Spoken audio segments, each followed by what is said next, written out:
Good evening, everyone. I will call this Port Authority meeting to order. It is Tuesday, December 5th, 2023. Thanks, everybody, for being here this evening. Commissioners, we have an agenda in front of you, and actually we have two items that we are going to walk on to the agenda if it meets with your approval. Under organizational business, we're going to add item 2.8, which is an amendment to professional services agreement. And then under new business, item 3.2, a resolution to accept Hennepin County Housing and Redevelopment Authority Business District Initiative Program. So if everybody is okay with that, I would like to make a motion to approve the agenda, the amended agenda for this evening. So moved. Motion and a second to approve tonight's amended agenda. No further discussion on this. All those in favor, please signify by saying aye. Aye. Opposed? Motion carries 4-0. We have an agenda, very good, and our first item on our agenda is item 1.1, approval of our Port Authority meeting minutes, and this is from our October 23rd, 2023 Port Authority Board meeting. I look for a motion to approve the minutes of the October 23rd, 2023 Board meeting. I move that they be adopted. Motion and a second.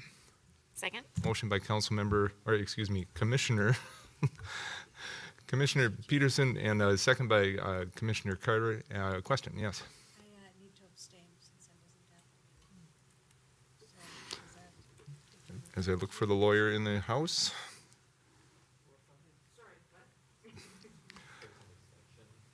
An abstention on the approval of the meeting minutes?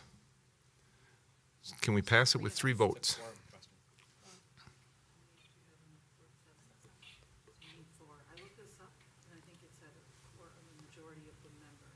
Okay. An abstention, if you have an abstention, you cannot vote because you cannot vote because you have a disqualifying interest, then that lowers the total number of voters to 6.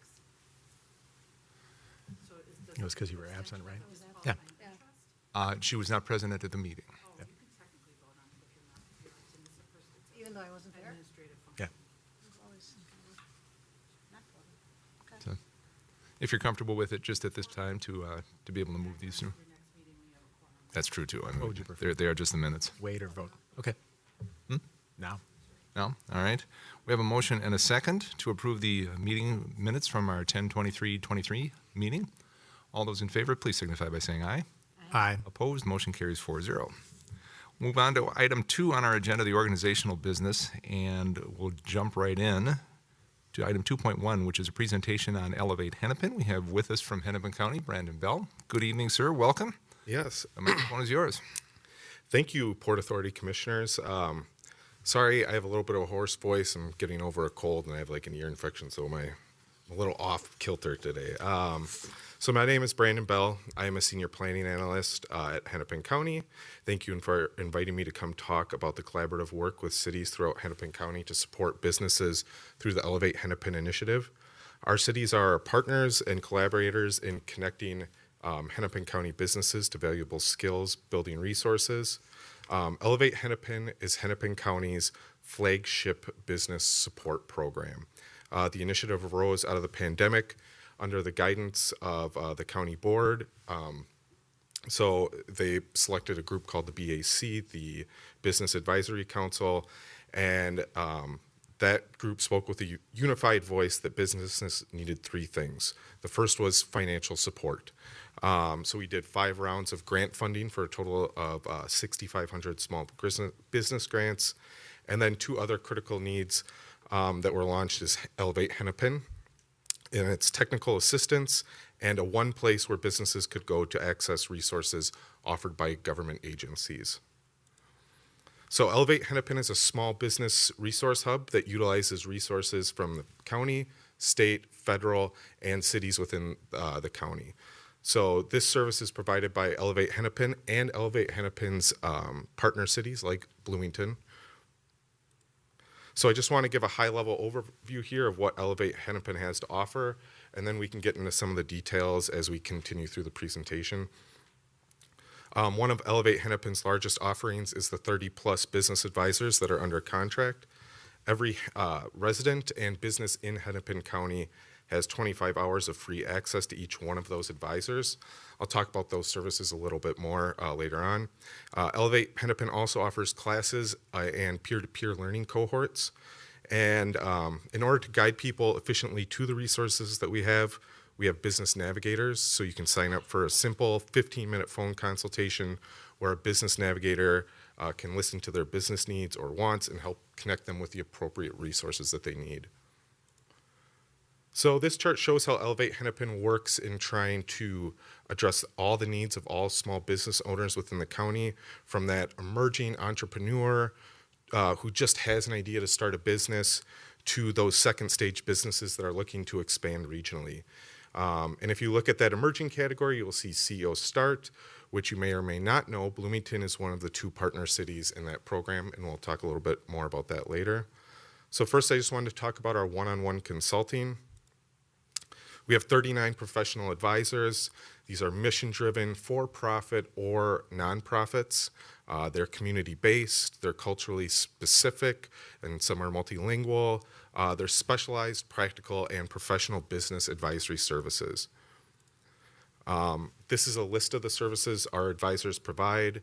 That's business planning, legal, marketing, some of the things down there, bookkeeping, and as you see on their technology supports, that encompasses a very wide range of technology expertise that they cover, like web page design or implementing new technologies. So it really covers the gamut of all the issues that small business owners and entrepreneurs are dealing with. The way we are able to offer business owners in Hennepin County consulting expertise is by entering into contracts with a wide variety of nonprofit organizations, community-based lenders, independent and for-profit consultants. So over the past 3 years, we've conducted a handful of requests for proposals, asking for organizations that provide small business support, help with business plans, but also accountants, attorneys, marketing firms, et cetera. We currently contract with 39 different organizations, and we select them for their expertise and track record of serving businesses, along with their cultural competencies, and with that intentionality to ensure that our advisors reflect diversity of Hennepin County's business community. So 92% of our advisors are local, 69% are led by women, and another 69% are BIPOC-led. So now I just want to talk about our workshops and peer learning. So as we were talking about earlier, so CEO Start is the program for people that have an idea, that want to start a business, or those that are in the very early stages of starting a business. It's for people who want to take that idea and turn it into a full-time endeavor. CEO Now is the next step for people with a business that have between $250,000 and $1 million in revenue and between 1 and 10 employees. And then CEO Next is for those that classify in the second stage businesses that have between 1 million to 50 million in revenue and between 10 to 99 employees. And that's also in collaboration with, that program is also in collaboration with Ramsey, Scott, Dakota, and Carver counties. So all 3 of these cohorts are different in certain ways, but they all share the commonality of being heavy on peer-to-peer learning. The participants critically analyze each other's ideas and learn from each other's successes and failures. It really develops this cohort of trust where people come away with not only valuable knowledge of their business, but a group of peers and mentors to rely on afterwards. We also have Elevate Tech Essentials. That's a cohort to support incorporating technology into businesses. This program is unique in that it offers a 75% reimbursement for implementing technology once you've graduated the cohort. And that's up to $1,500. So if you buy technology, 75% of it will be reimbursed to you, and this will serve between 50 to 100 entrepreneurs through 2024. Then our last couple of programs are specialized support programs. We have Elevate Construction that deals with one-on-one consulting, and then construction intensive workshops, and then we have the Certified Access Academy that is a cohort supporting women of color entrepreneurs, contracting with government and corporate entities and helping them through that procurement process. So you can find all of this, business owners, residents, they can sign up for all of this on elevatehennepin.org. You can sign up for that 15-minute consultation with a business navigator to help you find out what you need. It's a very simple process. We also have deed resources, small business administration resources, and then we have city-specific resources like stuff that Bloomington does, stuff that surrounding cities do in Hennepin County. So now I just want to show you a couple of statistics. So far through our reporting in Q3 of 2023, we've served over 2,100 businesses and provided over 20,000 hours of consulting services. Financing, we've helped people achieve $17.5 million in financing for 94 businesses. Those 94 businesses reported that it's resulted in the creation of 279 new jobs, and we've helped launch 111 new businesses. So as we've talked about earlier, we really strive to make Hennepin County, or elevate Hennepin mirror, our communities that we serve. And with where our demographics are, we've been really happy with where that's trending and what we have up here. So, we're just always constantly trying to make that mirror Hennepin County as a whole. And here's a breakdown of businesses and hours of Elevate Hennepin business by city. This is for the total reporting of the program through Q3. You can see that Bloomington has done very well over the lifetime of the program. It's the third highest up there, so Bloomington is doing very good, very high numbers. And we just started quarterly reporting this year. This is a breakdown of the Q3 data for Bloomington. So I looked back at Q1 and Q2, and through the quarters, Bloomington's numbers have risen each quarter, and it just shows that the businesses in Bloomington are utilizing this program. And I think that it really speaks to the hard work that I know Barb and some of your other city staff members are doing, because as someone who used to work in city staff trying to get business owners connected with these programs, it's a lot of hard work, and I can see from the results from the data that it's paying off for the city of Bloomington. And that's all I have. Does anyone have any questions? Thank you, Mr. Bell. Commissioner, if we have any questions, actually I have one to start. Sure. You kind of teased a little bit. You said something about Bloomington being one of 2 cities involved in a certain program. Yeah, so CEO Start is our newest. It's our newest program here. Let me go back to this. Sorry, I'm gonna click back here so you can sort of see up there. CEO Start is that new emerging business program. It's for entrepreneurs or people that just have a business idea that they're like a business they just started. It's to help them build that framework and foundation so that they can launch that idea. It's very heavy on peer learning. You're supposed to come out of it with a group of peers that you can really rely on, mentors that you can talk to. And so Brooklyn Park is doing one of our cohorts, and then Bloomington is doing the other. And then there'll be another set of those cohorts with Bloomington and Brooklyn Park in September, and it's going fantastic. We had 95 applicants to the total program and 49 for the Bloomington specific area. So there were some great candidates. Commissioner Peterson? Thank you. So I got just 2 pieces of feedback on the presentation, and it's not necessarily stuff to kind of talk about tonight, but I think as we're moving forward, this would be good things to think about. One is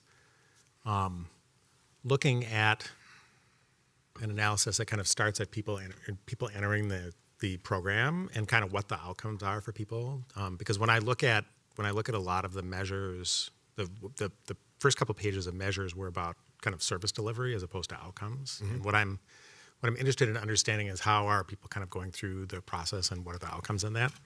And then the second thing that I would be curious about, and maybe it's something that you can talk about now or you can talk about in the future, is whether you are trying certain things and kind of running experiments to see does this actually move the needle on outcomes, or is it something that we're doing? Because when I watch presentations like this, I think a lot about I don't want to buy like hours. Yeah. The outcome I'm looking for is like jobs and businesses started. That's the deliverable. So yeah, thank you, Commissioner. I think maybe are you sort of speaking about so we had the financing results. We do show some of that. Yeah. Are you sort of speaking about this slide?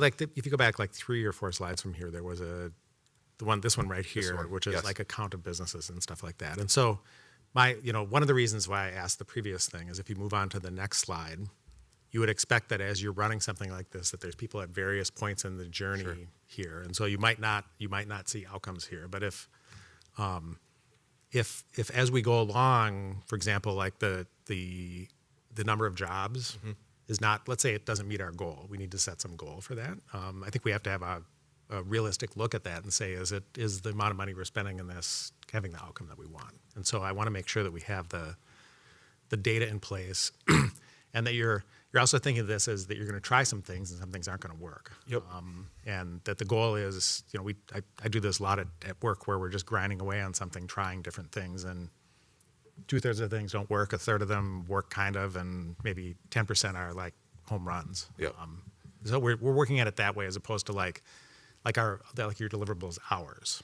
Yes, and that's something we're constantly trying to refine our data collection to get, to sort of find that point, because we realize when you look at a slide like this and it shows, or especially these quarter-to-quarter statistics, at some point you can't just keep going up, right? At some point you're going to have numbers that level off, you're going to have some that dip, and it's going to start going up and down. Right now, we've been mostly seeing it just keep going up. So we're trying to sort of figure out where that point is when it hits, so we're constantly analyzing data, and part of it is gathering that data. We have a limited staff. We're trying to figure out where, like you said, sort of like how to define success with our data collection, and how can we figure out what's working and what's not. But that's something we're looking at. I think we're doing a year-end survey at the end of this year that will be focused at the people who have been served by the program. A lot of this collection here you see is from the actual contractors who provided the support. So we want to go back and talk to those people that have used the program and see what we can utilize from that to figure out, what we need to do to pivot, or what we need to put more resources into that's really working. So. Because I just don't want it to be a like sending money to contractors sort of thing, because we can't. It's hard to judge success in that particular thing, and we have a lot of choices on how we can spend money to do economic development, and we have choices around like even how we can spend money on targeting underserved populations, and so we have to. I think we need to get data from programs like yours so that we can say, yeah, this is the right thing to do, and be able to say, and here's why. Definitely. Commissioners, any additional questions, comments? All right, Mr. Bell, thank you very much. Thank you, Commissioners. I really appreciate your time. Absolutely. Next up on our agenda is item 2.2. This is an update on the Port Authority's 5-year Economic Development Action Plan RFP process. Thank you, Acting Mayor and Acting President and Commissioners. We'll all get used to it. As part of our work to expand Port Authority services citywide, the Port Authority is embarking on developing a 5-year Economic Development Action Plan with the help of a consultant. We have an RFP out, which includes highlights of updating the Port Authority's mission, outlining our business retention, expansion, and retention plans, updating the financial tools we will have available to us, outlining equitable economic development strategies to ensure that our programs are engaging and lifting businesses and entrepreneurs of all backgrounds in our communities, and defining success metrics and measurement strategies. The Port Authority recently released a request for proposals and received 13 responses. A team of 4 city staff have reviewed the proposals and will interview 5 finalists on December 12th. From there, we will evaluate proposals and bring our final recommendation to the board in the first quarter of 2024. We expect to work with our consultants for 6 to 12 months over 2024 to develop the plan, as well as engage with Port Authority administrators and other city staff, officials, and community members and business owners throughout the process. Any questions? Commissioners, any questions? No. Will there be a role for this board with all of this?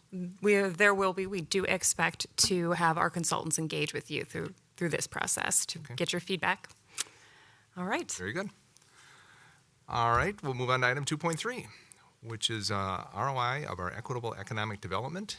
And I want to introduce Absolutely. Faith for us. Well, she needs little introduction, but I shall anyways. While developing our budget for 2024, the Port Authority team looked towards the city's Bloomington Tomorrow Together priorities of encouraging equitable economic development across the city. Last month, the Center for Economic Inclusion released a racial equity dividends index for the public sector, in which Bloomington's work was compared with 22 other government entities. While the city scored well in some areas, there are others where the City of Bloomington and the Port Authority can continue to make strides. Faith Jackson, Bloomington's Chief Equity and Inclusion Officer, will provide greater context to how the Port Authority can align with the city's equitable economic development goals, and will further address the return on investment of equitable economic development. Thank you, Faith. Thank you, Holly, and thank you, members of the Port, for having me here today. As Holly mentioned, I am here to introduce to you and discuss the city's strategic priority of achieving equitable economic growth, and then also to talk about the opportunities that we have for both the city and the port to work together in order to achieve the goal that we set with our strategic plan. Before I jump into the presentation, I just want to share with you sort of a roadmap for what we're going to cover today. Over the next 15 minutes, yes, 15 minutes, we're going to cover all of these things. I'm going to start with building a foundation. So we'll talk about sort of what is equitable economic growth, how we sort of define that, and what is the particular goal that the city has, and how we measure that goal. And then we'll talk a little bit about the why. So why is it important? Why is the city focusing on equitable economic growth? And then also sort of really think about what are those benefits of inclusion, but also the risks of inequities. And then lastly, we'll spend sort of some time talking about how. So really sort of moving from what and why to like how do we actually move these goals forward, and what opportunities for support are here for both the port in the city of Bloomington in order to ensure that we achieve our goal. I have some space for questions at the end, and so that's sort of the roadmap for how we'll proceed today, and let me know if you have any questions throughout. So to start, there are many definitions for equitable economic growth. The definition that you see before you on the screen is one from the Cities Alliance. I thought that it would be sort of the best use of a working definition for the purposes of this presentation. And so when I talk about equitable economic growth throughout the presentation, this is what I'm referring to. And so in the simplest format, just really thinking about growth that is benefiting all members of the society, or certainly at least most members of the society are able to accrue some sort of benefit from that, and really thinking about it in the sense that the outcomes of growth are more evenly distributed across society, recognizing that we have a history in this country of sort of being able to invest in some communities and divest in others. And so equitable economic growth is growth that is sort of evenly or equitably distributed, and so that everyone has an opportunity to participate. You'll also see on the screen one of the core values from the Bloomington Married Together strategic plan. And so this was a group of community members and leaders across the community who came together to set that vision. And one of the things that they expressed as a core value was sort of the Paul Wellstone approach, right? That everyone benefits when there is equitable access to opportunity. So that's also an underlying theme in this presentation. So I talked about equitable economic growth being a priority for the city. That priority was developed by the BTT Strategic Planning Committee. And the goal that we have is to achieve significant improvement in the indices that measure equitable economic growth by the year of 2030. And so the way that we've decided to do that is to prioritize economic policies, programs, and projects that really focus on creating new economic opportunities. So why do we do this? If you walk into any classroom today in the Bloomington School District, it's going to look different than probably classrooms that you would have seen 20 years ago, 30 years, definitely 50 years ago. Our community is changing. Both here in Bloomington, in the state of Minnesota, and across the nation. Minnesota's economic landscape is at a crossroads, and we're really at the place where we have to think about sort of what does the future of the workforce look like, and what does the future of sort of the business look like? Who are those people who make up the composition of sort of emerging business leaders, and what does the emerging workforce look like? So here on the slide is just some data to help paint that picture. Up at the top, you see the demographics for the Bloomington Public School District, where the majority of the students in the Bloomington Public School District at this time identify as something other than white. That's a stark contrast to where we were 50 years ago, when in 1970, only 1% of the population identified as white in the entire entire city of Bloomington. We also see, based on the results of the 2020 census, that in each of the different populations, outside of the population that identifies as white, we had growth in those communities and significant growth, with only the white population is an area where we did not have any growth. And so I know that this isn't new information to many of you, but I think it's important context and something to keep top of mind as we move through this conversation. So one of the other reasons why it's important to invest in equitable economic growth is because removing barriers and creating new opportunities really presents an opportunity to build our economy. And that is both in the area of workforce development and business inclusion. So as it relates to workforce development, about 70% of our population growth, and this is as it relates to Minnesota, not the city of Bloomington specifically, in the next 10 years will come from people of color.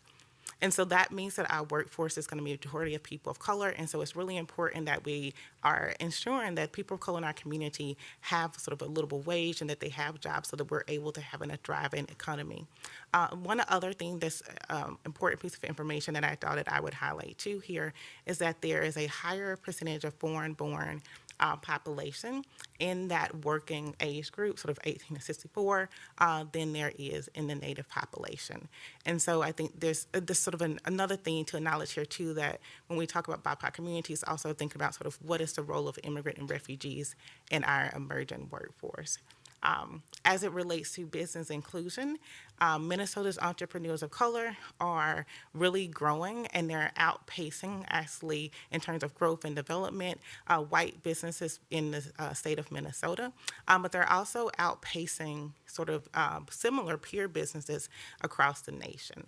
And so Minnesota's minority-owned employer businesses had 3 more employees per firm and paid an average of $4,000 more in annual payroll than other MBE employers in the U.S. as a whole. And so I think that's particularly important to highlight here because it really showcases sort of the opportunity that we have to build on Minnesota BIPOC businesses being a leader in that place, and then move them from being a leader in that place sort of in the state of Minnesota and really think about how do we grow that in the city of Bloomington. And so here on the screen is just some additional charts and graphs to help paint that picture. And so although BIPOC-owned businesses continue to be underrepresented, they are growing at a very fast rate, and they make up a larger share of Minnesota businesses over time. And so just as there are a lot of opportunities presented from an investment and a framework of equitable economic growth, if we choose not to invest in that, the inequities that are presented also cause a risk. And so we know that persistent economic gaps and inequities in things like education, in terms of employment, housing, et cetera, they really present a harm and a risk to our community. Racial disparities are estimated to cost the state of Minnesota $287 billion for BIPOC communities.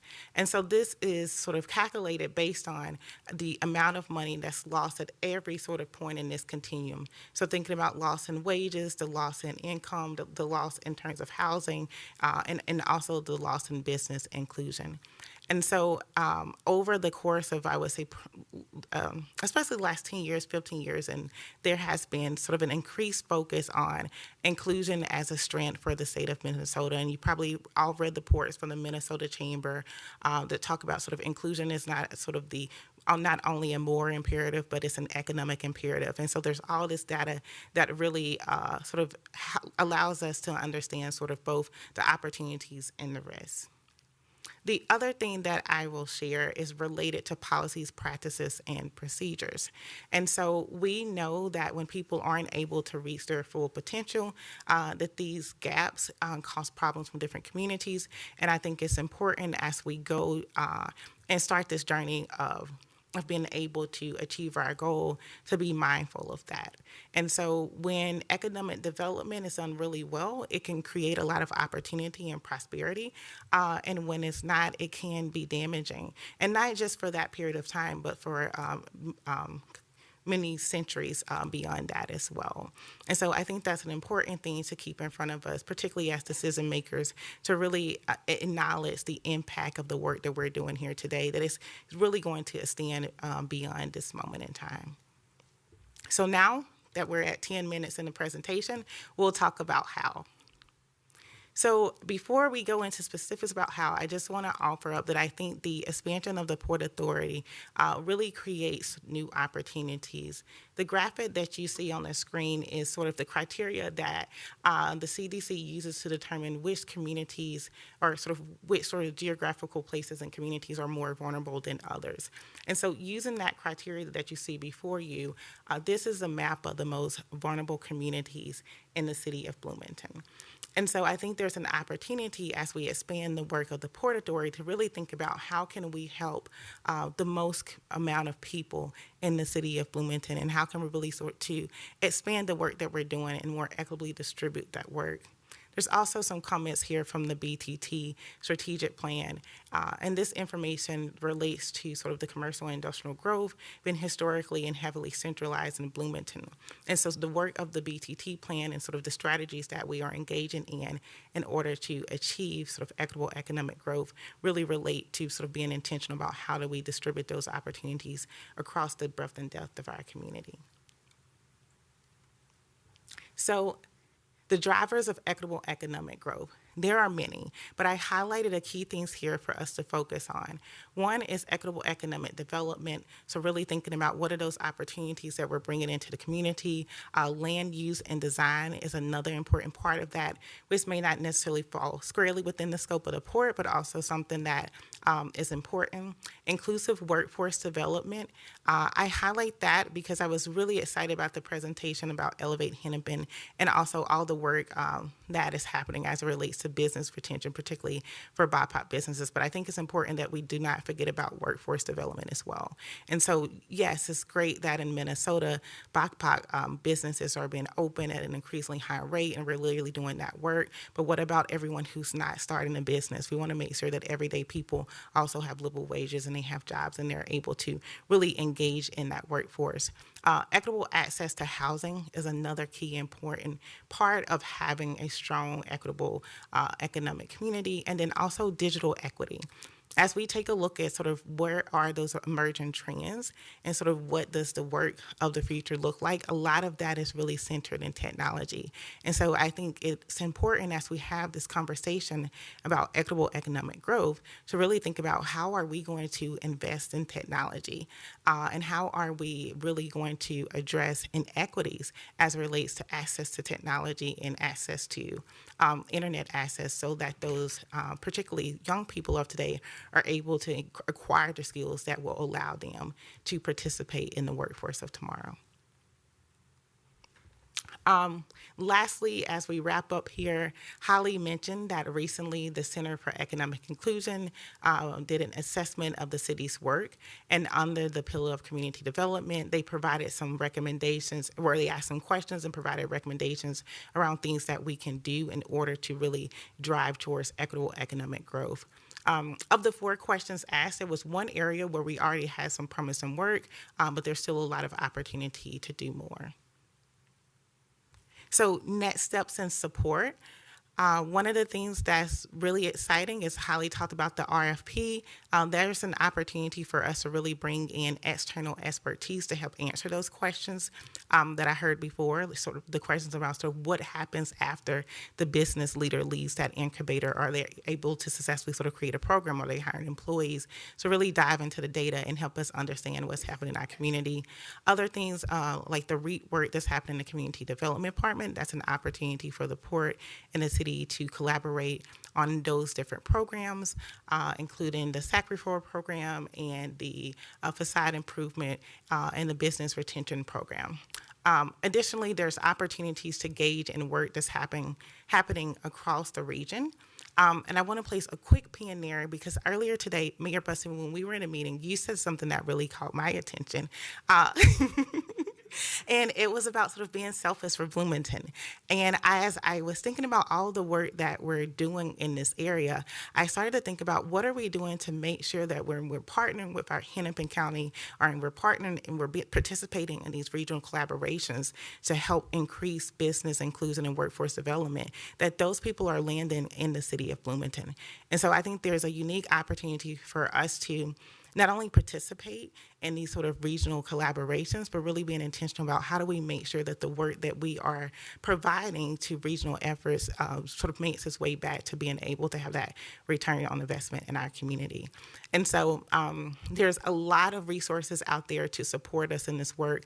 The point to make here is that you're not doing it alone. And with that, I will pause and stand for any questions. Thank you much. Commissioners, any questions? I would suggest just back one slide. In addition to the Governor's Council on Economic Expansion, I know the Governor has a Council on Workforce Development as well. And it might be, from a regional standpoint in terms of partnerships, that is certainly one I think we want to be part of. You mentioned something earlier about digital or technical access as well. Just as an aside, last night, as we celebrated Computer Science Week in Bloomington, and I had the opportunity today to actually be in a classroom, and you're exactly right, the classrooms in Bloomington reflect Bloomington, very perfectly reflect Bloomington today, not in the 1970s, but today. And but to see the exciting work going on over at Indian Mounds Elementary School with these fourth graders doing things that you can't imagine that they could do with we don't even know what it is. these $200 robots that are doing incredible things, and but it was also nice to see because Commissioner of Education Willie Jett was there and had very good things to say about Bloomington and Bloomington's work. So to continue to build that, strengthen that partnership and strengthen that relationship, so they understand at the state level all the good work that we're doing here as a community and how we can channel it forward. Absolutely. All right. Well, thank you for your time. Thank you.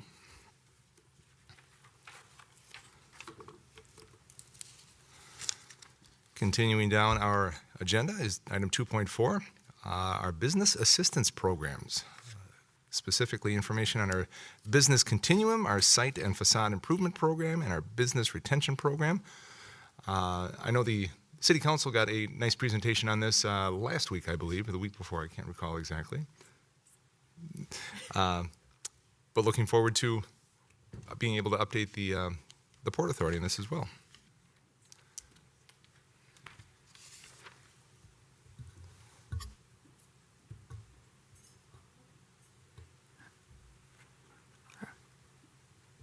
Are we on? Very good. All right. Good evening, Acting President and Commissioners. Thank you very much for being here this evening. Just a moment. As we get that set up, a bit of context. Small and large businesses, as you know, play a vital role in supporting Bloomington's economy. They provide employment, contribute to the tax base, and support each other with local goods and services. In addition, small, independent, and minority-owned businesses contribute to Bloomington's uniqueness and sense of place. As the team in the Port Authority expands business assistance programs targeted at smaller businesses, it is important to understand that these programs will join a larger suite of services meant to assist Bloomington's businesses at every stage, from startup to expansion. This evening, I present to you Bloomington's Business Continuum, which shows the range of services available to businesses of all sizes that operate within the city. The Business Continuum is meant to be a living document which will grow and adjust as our community changes. The document shows business stages from startup to expansion and breaks down the programs we offer into 3 categories. Next slide, please. Or I can do it. Pardon me. I always get this confused. All right. We have information, connection, and promotion in the top bar, grants, loans, and assistance, and technical assistance and consultation. Programs may grow out of different city departments or internal and external collaborations, but the Port Authority will work to ensure that they are cohesive, understood by our city colleagues, and promoted to our business community. It's also important to understand that the Port Authority is one entity in a wider regional effort to support Bloomington's economic development. External partners provide technical assistance and consultation to our businesses, as you've seen already this evening, help amplify our messages to their own audiences, offer loans and grants, and collaborate on regional business attraction efforts. In greater detail, pulling it all together, we wanted to show that we are working at both the small and larger scales. On the top part, you can see Bloomington provided services, which include information and promotion, and then smaller grants, loans, and initiatives. And so going from ideation all the way up to expanding, we have Welcoming Wednesdays, which is a program where we welcome businesses here into our offices to talk about their ideas. Our upcoming Small Business Center, our business resource newsletter that we're developing to share resources, permitting assistance, which we continue to hear is a need, site selection and broker referral for both small and large businesses. We'll be welcoming brokers here on Friday to talk to them about some of the sites we have. Communications opportunities through our communications department, business retention visits, which we do for both small businesses and larger businesses, and thank you, Mayor, for attending some of those with me. Workforce Bloomington Steering Committee, which is also a mayoral initiative, and then business networking, which happens with our colleagues at the Chamber and with other affinity groups. With grants, loans, and incentives, these are monetary programs that we offer here at the city. We have Hatch Bloomington, which is a new program that will be a competitive pitch program. Site and Facade Improvement Grant and Retention Program, which you'll hear about in just a moment. SAC credit or deferral. Business subsidy, state and county grant, and federal grants that we assist with. You've heard many of those come through council recently, and financial programs like tax increment financing. And then finally, our partner services, which include a lot of technical assistance and consulting, as we saw earlier, including Open to Business, Elevate Hennepin, and the program CEO Start and CEO Now and CEO Next. And our goal with that was to show you that there is a comprehensive suite of programs. We're working together, and these will grow and change over time to be responsive to the community needs. Now I'll turn it over to Barb Wolf, our Assistant Port Authority Administrator. Thank you, Holly. Good evening, everyone. I also have a throat issue. I also serve as a liaison to the business community and providing assistance to businesses. So tonight I'm going to introduce two programs to you, the Site and Facade Improvement Program and also the Business Retention Program. And starting with the Site and Facade Program, both of these programs came out of our Community Development Racial Equity Action Teams, otherwise known as CD-REAT. Each department in the city has one of these working on racial equity. So I do want to recognize a team of staff in community development that have been working on this for nearly a year and a half on both of these programs. Mike Palermo, the Economic Happens, and that's what both of these programs lend themselves to. So this one, we're looking to support the aging neighborhood commercial nodes and to help activate those areas for businesses. Purpose of this, again, just to support the businesses and to activate that, make it a welcoming place for customers to come to and attract more activation there. And some of the sites we do know that they're non-conforming, and how do we bring some of those into compliance? When we're looking at this program, this one will serve as a grant program. So we've set aside $150,000 for this pilot program in 2024. We also were notified last month by Hennepin County as our Business District Initiative grant. We received $35,000 to contribute to this program as well. This will be a grant reimbursable after the expenses, a minimum of $5,000 up to $25,000 with a one-to-one match private funds by the business owner. These funds will be first come, first serve. We do anticipate that they will be depleted throughout the year. As we look at each of these, we're giving priority to those 8 commercial nodes throughout the city. Eligible expenses, this is just partly listing them. There's much more than this as well.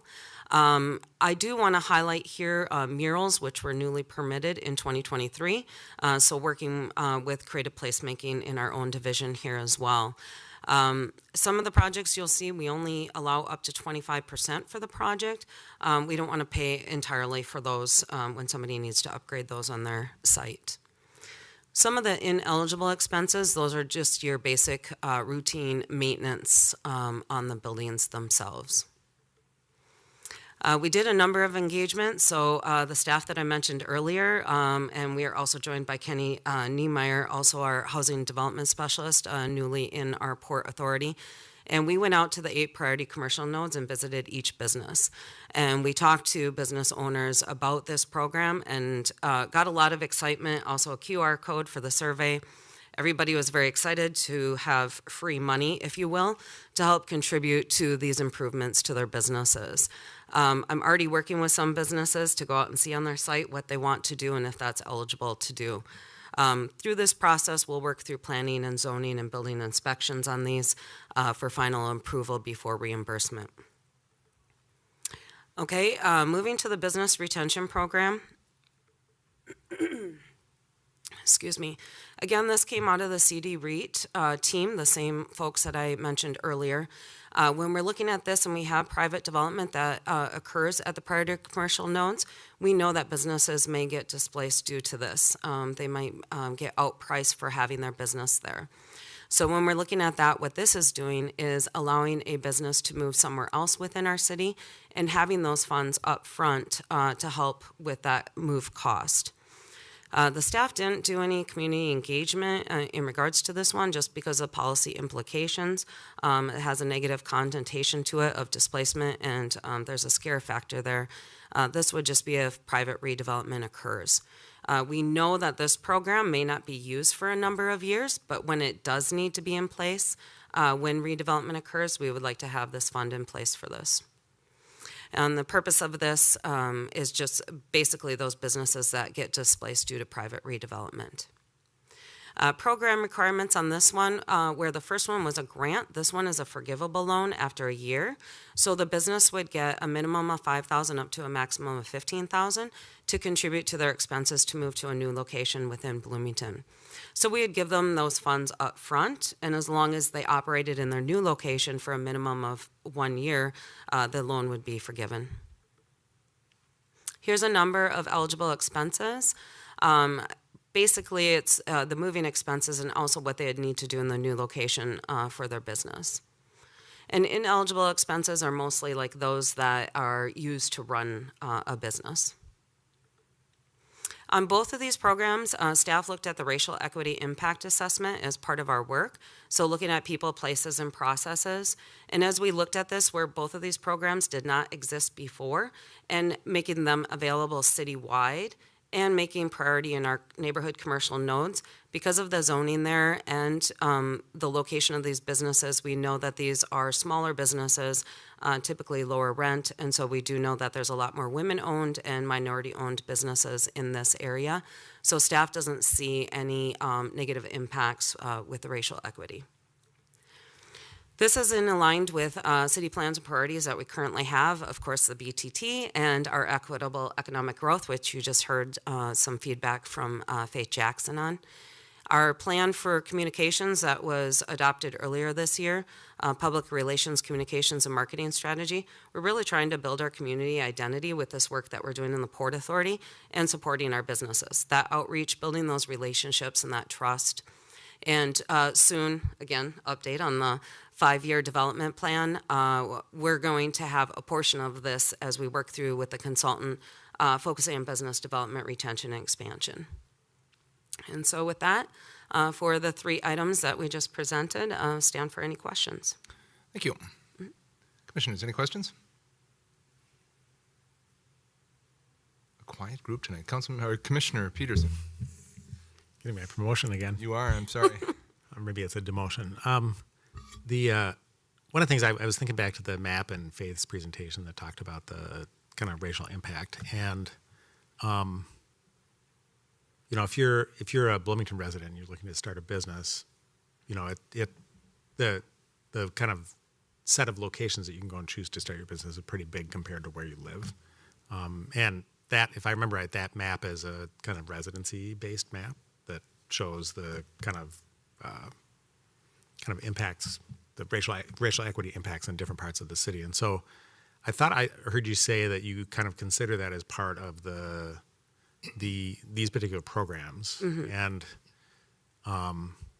it makes me just think a little bit about, is using that to make decisions like that really the right framework for that. Because like I can, most people will get in their car and drive 10 minutes as opposed to 5 minutes if the space is the right space for them. So you had any thoughts about that? Commissioner Peterson, thank you for that. I'm not sure if I'm quite understanding. These are existing businesses that are already located in our community. And so looking at, as part of our BTT work and the 8 priority commercial nodes, what can we do to support that work when it happens and prior to it happening? So we're trying to put sort of these tools in place to assist with that. So I'm not sure if I'm understanding for new businesses. Maybe I need to go back and reread the presentation there to ask a better question. I'll do that and come back with a question later. Okay. Okay. Great. And if this assists in any manner here, here's the 8 priority commercial nodes and where they occur throughout the city.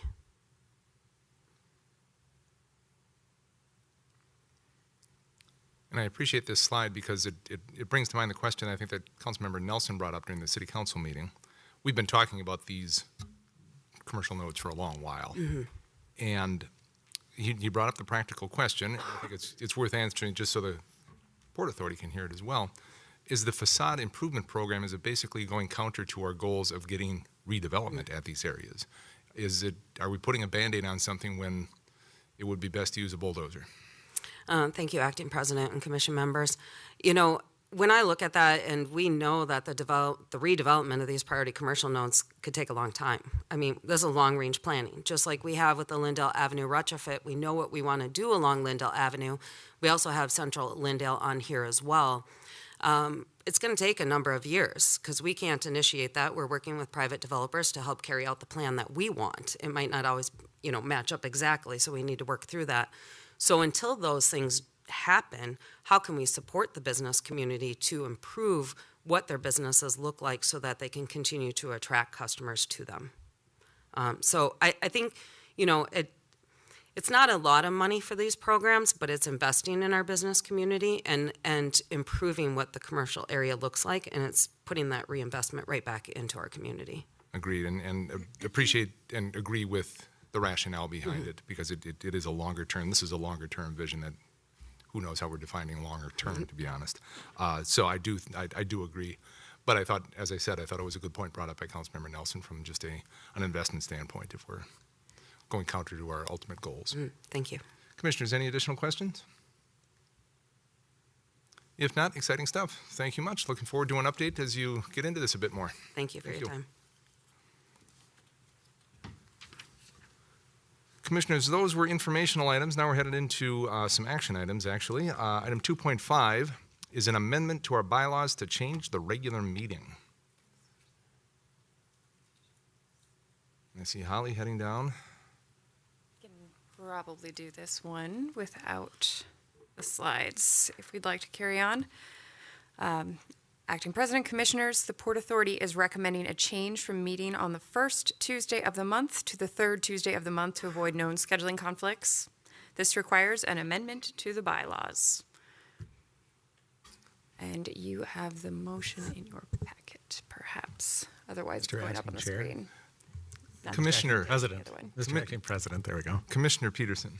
I move that we adopt the resolution approving the bylaw amendment changing the date of the meeting. We have a motion. Do we have a second? Second. We have a motion by Commissioner Peterson and a second by Commissioner Carter to approve the resolution approving the Port Authority bylaw amendment. No further council or no further commission discussion on this. All those in favor, please signify by saying aye. Aye. Opposed? Motion carries 4-0. Bringing us to item 2.6 on our agenda. Another action item. This is a contract for staff services between the City of Bloomington and the Port Authority. This is an annual one that we do. Holly. Thank you, Acting President and Commissioners. The City of Bloomington and the Port Authority annually must sign a staff services agreement. We have 3 minor changes this year. A clarification was added regarding some situations where the Port Authority and the city have different regulations related to financial policies. The city's financial management policies are being updated to reflect that, and this edit is another step in that alignment. Second, upon the request of the Port Authority, the city agrees to discuss possible insurance coverage alternatives rather than defaulting always to the city options. And third, removal of a specific length of time of notice before annual renewal of the agreement and change to simply advanced notice, and that's just to simplify our processes at the end of the year. Commissioners, questions on these technical changes here or the contract in general? Commissioner Peterson. Just to clarify on the change to the insurance, that's around liability insurance, not like employee benefit insurance, right? All of the insurance. All of the insurance? All of the All of the insurance. insurance. Okay. Okay with that? All right. Additional questions? If not, I would look for a motion to approve the 2024 contract for staff services between the City of Bloomington and the Port Authority of the City of Bloomington.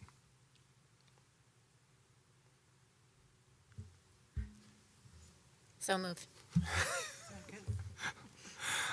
Motion by Commissioner Carter, second by Commissioner Hunt to approve the motion as stated. No further discussion on this. All those in favor, please signify by saying aye. Aye. Opposed, motion carries 4-0. And item 2.7 is the 2024 Port Authority levy request. Ready? Thank you, Acting President and Commissioners. Tonight, we are asking you to approve the 2024 Port Authority final levy request. As a reminder, you have already approved the budget for this year. This is one step in a multi-step process that will lead to us being able to levy. This will get approved by City Council, will be filed with the county, and then will be levied next year. So, a reminder on our context and how we got here. The Housing and Redevelopment Authority actually initiated some of this by completing an assessment in early 2022 that recommended a unique course of action for both the HRA and the Port Authority. They would work together to optimize their complementary strengths and services. HRA now focuses on single-family and small residential development and related home programs. Port Authority is supporting mixed-use and larger housing development and more actively supporting business retention and expansion. The Port Authority, with this expanded powers and services, including placemaking, is now moving citywide, and the HRA and Port are restructuring staff to support the priorities.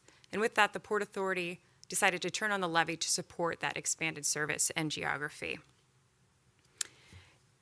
In 2023, I know this was discussed at council last night, the Port Authority's levy was actually funded by a transfer from the HRA because of a technicality. And in 2024, this is actually the first year the Port will be turning on its levy formally. The HRA's levy will be lowered to compensate for that. So as a quick reminder of our 2024 mission, work areas, and priorities, our budget and levy will allow us to support these, including, you heard about the Port Authority's alignment with Bloomington's strategic priorities of a community with equitable economic growth and a connected and welcoming community. We will also continue to do what we do, which is provide orderly economic development throughout the city of Bloomington through development and redevelopment, business assistance, and creative placemaking. Our final budget and requested levy are as follows. The budget that you approved for 2024 was $2,354,633, and the levy is $1.5 million.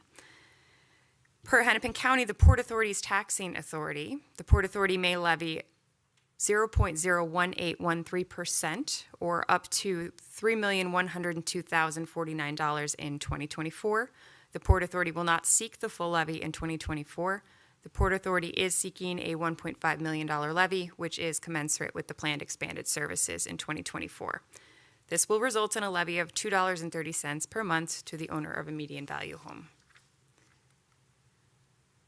As a reminder, you approved the annual budget at the October meeting. Before you is the combined budget, including both the Port Authority's general and development funds. And when we speak of the development fund, that is the fund that is funded by the levy. Together, they provide a full picture of the Port Authority's expenses, and separately, they provide an understanding of how each budget is allocated based on the allowable uses of the funds. The general fund may be used for expenses in the South Loop district that are not specific to individual projects or a TIF district. It's primarily funded by interest earned on the city's South Loop Development Fund. Up to and including 2022, it was the only budget approved by the Port Authority Board.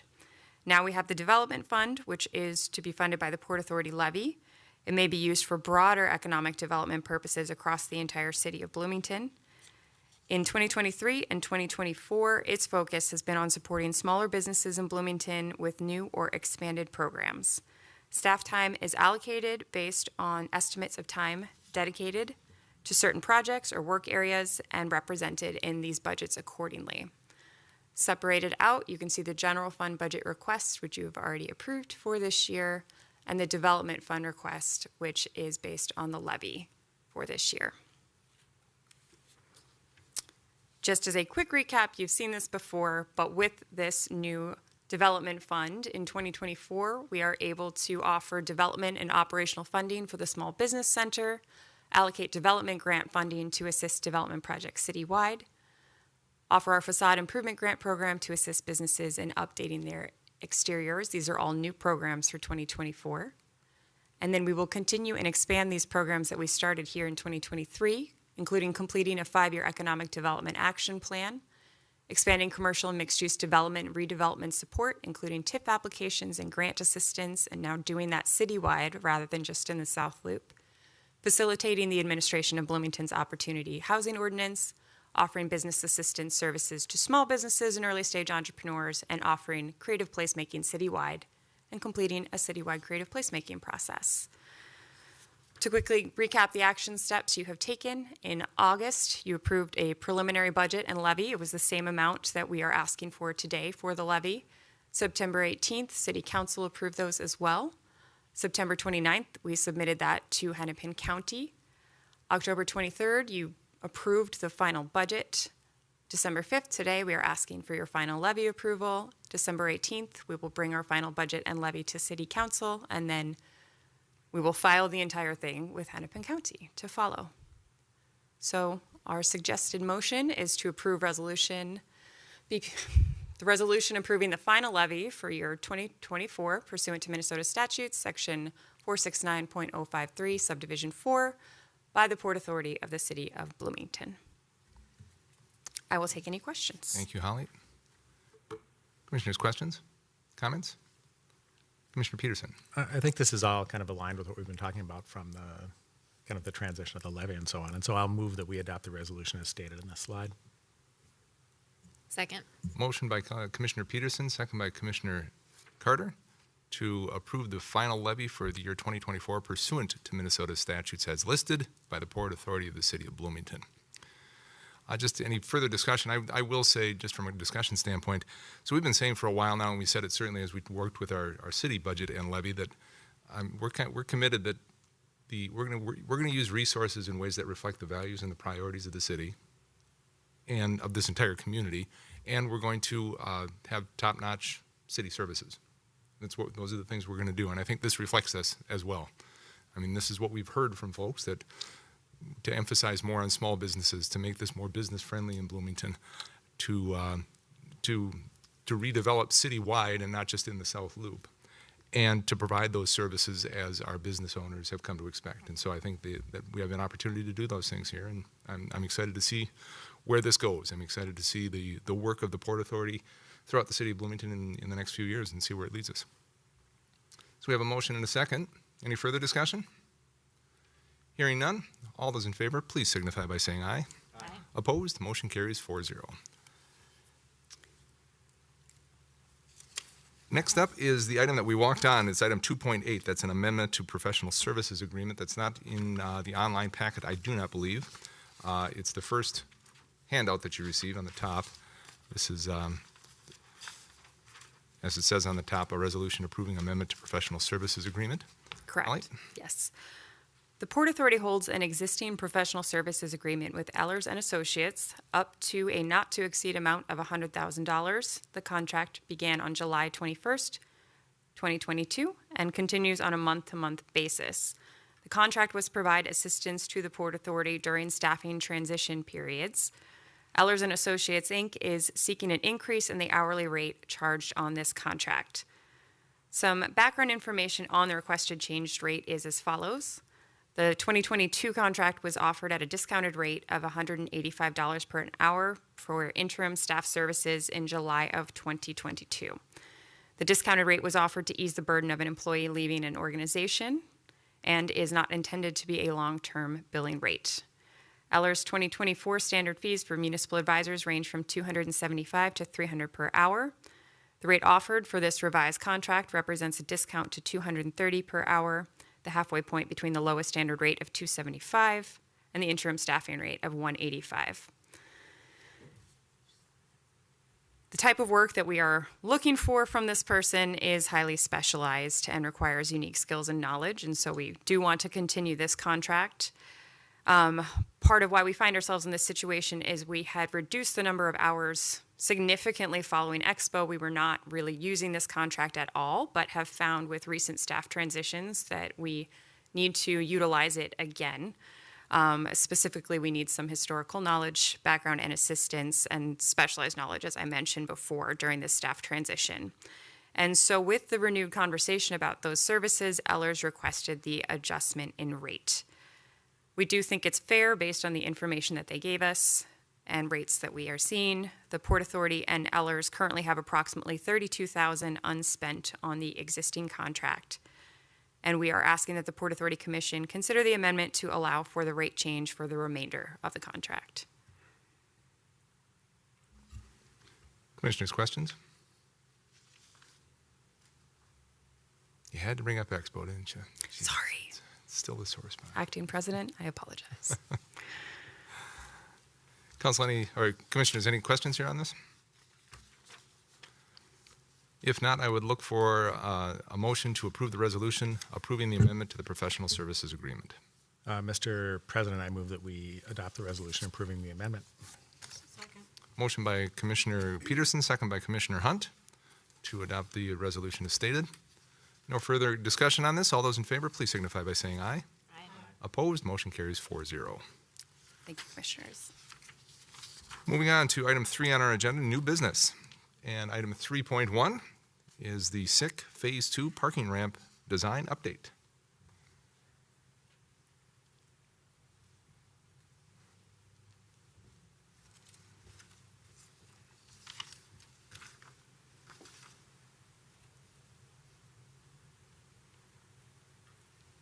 Good evening, Jason. Good evening, Interim President and Commissioners. Tonight, staff, we just wanted to give you a quick update as to where the parking ramp design has taken us. You did approve an agreement back in May 30th of 2023 for our architectural services to work on the design, development, construction plans for the SIC Phase 2 parking ramp. Just to give you a quick overview of the schedule of where this project has come from. So way back in March of 2019, that's when the City Council and Port Authority initially looked at the preliminary terms for the SIC campus expansion, and that was entailed 4 phases. On October 29th of 2019, the City Council and Port Authority passed motions directing staff to enter into a letter of intent. And then in October 29th of 2020, City Council and Port Authority approved the development agreement, which outlined the full terms related to the 4 phases. We are currently on Phase 2, and part of that Phase 2 requirement was that the City Council and the Port Authority were assisting in the development of the parking ramp to assist the Phase 2 office complex with which SIC is moving forward with. On June 7th of 2022, the Port Authority approved the initial architectural services agreement with Klauberg, our architect, on the schematic design. That process went through the summer of 2022, in which then in 2023, that's when this board approved that agreement. So once again, just wanted to highlight again the public investment on this project as to how we got here for the Port Authority to be funding the parking structure. Public investment was going in from 3 funding sources: the Carlton TIF, the South Loop Development Fund, and the Mall of America Administrative and Reserve Fund. That funding sources were to pay for the land adjustment write-down, and so the city of Bloomington did sell 2 parcels to SIC. And that both of those sales did have an adjusted land cost for a land write-down. And then now we are currently on the structured parking capital and long-term maintenance portion of this development agreement. Here's a quick summary of the layout as far as kind of numbers with regards to the uses as well as the funding sources. And so the yellow highlighted section here, you'll note that Phase 2, 2024, we have, as part of our development agreements state, is that the structured parking costs, we do have an estimated amount set aside for $20 million.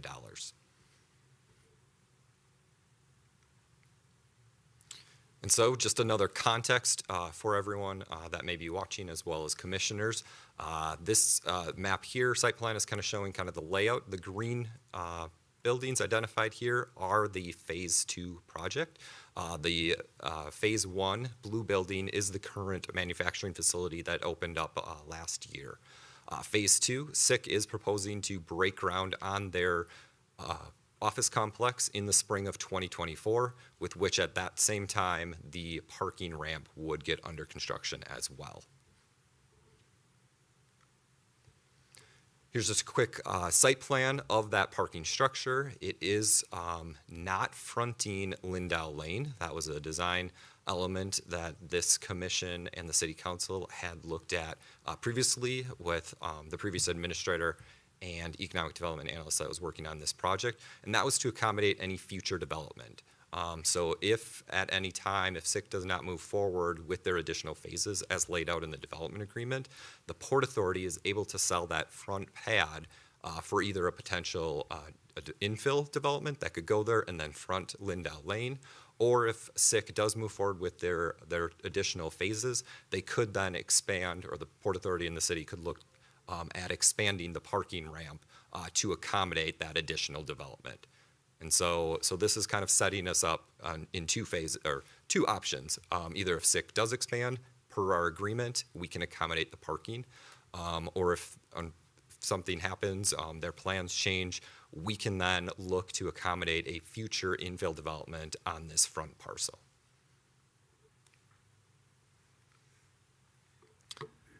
So currently, so last week, Klauberg, our architectural firm, finished their design development work and as well as their design estimated costs.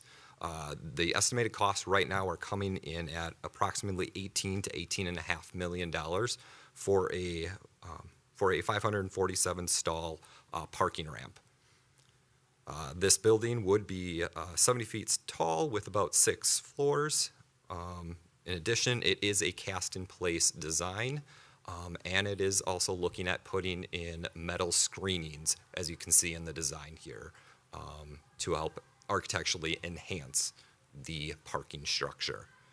And this, in this schematic design, you are actually looking north at the building, so this would be at the corner of 26th and Lindau Lane, looking north towards the project. This design here, or this facade that you were looking at, this is the western facade. So this would be standing on 26th Avenue between Town Place Suites and the new parking ramp. This would be the entrance into the parking ramp. And so overall, staff is going to continue to work with Klauberg. Additionally, Port staff has been working with other staff from our building and inspections, as well as our engineering and our purchasing with regards to kind of next steps and the analyzation of any ad alternates with which we may want to take off to help reduce that final cost and design of the parking structure. We currently continue to work on that, and kind of next steps is for Klauberg, our architectural design firm, to start the construction plans. And then at that time, we will be looking to hire a construction manager, which then would be moving this project forward for development. And you would be looking to bring that contract before this commission sometime in Q1 of 2024. And as I previously stated, construction on this would start in Q2 of 2024. This is just another design element looking to the south. And with that, I stand for any questions. Thank you, Jason. Questions? Commissioner Carter. Thank you, Mayor. So I really appreciate that we have the two options. So if they were not to move forward with their the next phase of their development, we could do something different with that parcel of land next to the parking ramp. And I'm just wondering, in what amount of time do they have to move forward with that next phase? So we know, if they're not going to be doing that we could take that second option. Yes. And I apologize if you said that. I got distracted by the jingle bells. So. Interim President and Commissioner. Right now, what is outlined within our development agreement, they are to start Phase 3 in 2029, and Phase 4 they have until 2034. So we'd know by 2034. Correct. Okay, thank you. Additional questions? Well, Jason, is if this would come before the council, the question that you're going to get regarding building a parking ramp with clear sky views is it going to be built with solar capability on top, or at least solar, so it could be put on, or why isn't it included in the project to begin with? Interim President, that is a great question. I forgot to state that in the design element. We are designing this to be solar ready. So right now we are currently, staff has been researching potentially community solar, similar to what has been done on the parking ramps downtown, as well as the city of Eden Prairie is currently looking at that process as well for this location, with which we could then potentially partner or enter into a contract with a company that would then purchase the solar array that could go on top of this ramp. We would lease it to them, and then they would then go ahead and contract with users. We've already been in communications with SICK. They would be willing to sign on to this. And then additionally, I think what we could do and look at, what we've been kind of noticing in some of these programs, is that we can then also potentially partner with some of our affordable housing apartment complexes within the city to offer them a reduced rate on electricity and energy that we are capturing from the solar. And so yes, Mayor, it is being built solar ready, just not with the solar panels at this time, and that's something we're looking to explore. I would recommend, if you have conversations with other council members, you might want to lead with that, and don't bury the lead on that one, because it's going to be asked, and I think it's something that council members are looking for now, and I think the Port Authority is as well, and so the more we can do, certainly the better. Sure. Commissioners, any additional questions?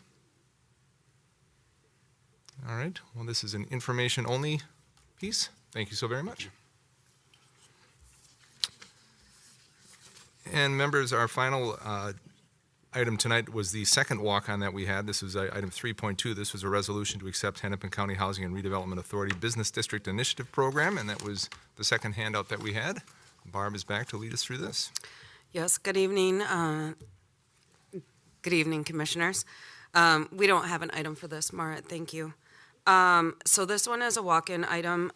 So what we had done previously, as I had mentioned earlier, the Hennepin County Business District Initiative Grant Program. Earlier this year, we did a resolution authorizing application and execution of a grant agreement with Hennepin County for this program and making the related budget adjustments. We did that through the City Council, and so we signed that by resolution on September 25th earlier this year. So what we have before you this evening is a new resolution to go ahead and accept this grant as it being administered by the Port Authority. So that's basically what we're doing, is to do it on behalf of the city. So the motion before you here is to allow the Port Authority to accept the grant funds from the City of Bloomington and to manage the grant on behalf of the City of Bloomington. Thank you. Any questions?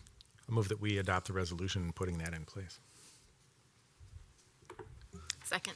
Motion by Commissioner Peterson, second by Commissioner Carter to accept the resolution as stated. No further discussion on this. All those in favor, please signify by saying aye. Aye. Opposed? Motion carries 4-0. Thank very you. much. With that, members, we have reached the end of the agenda, and I will adjourn tonight's meeting. Thank you so very much for being here.